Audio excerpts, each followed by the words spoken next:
আল্লাহ সুবহানাহু ওয়া তাআলা এই বিশ্বভুবনে যাহা কিছু সৃষ্টি করেছেন,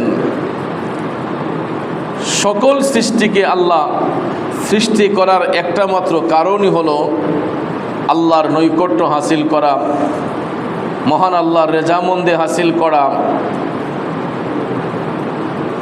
যেই কারণে আল্লাহ রাব্বুল আলামিন সমগ্র জাতিকে সৃষ্টি করেছেন উত্তম রূপে। তবে সকল সৃষ্টির শ্রেষ্ঠ জীব হলো আশরাফুল মাখলুকাত, মানুষ জাতি। আমাদেরকে আল্লাহ তাআলা বিবেক দিয়েছেন, বুদ্ধি দিয়েছেন।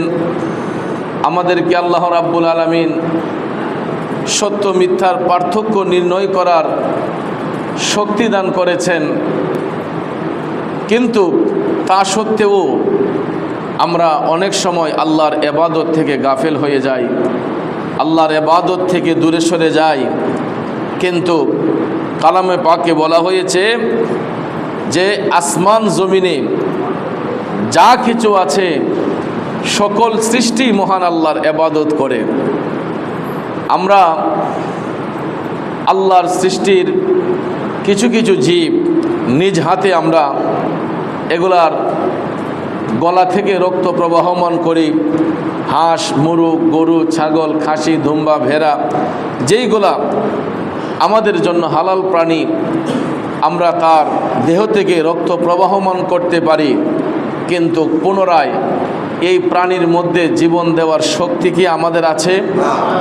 আমরা দিতে পারবো? একটা পিপিলিকা দেখতে যদিও দুর্বল মনে হয়, হাঁটতে গেলে পায়ের নিচে পড়ে মারা যায়, হাতের চাপ দিলে মারা যায়।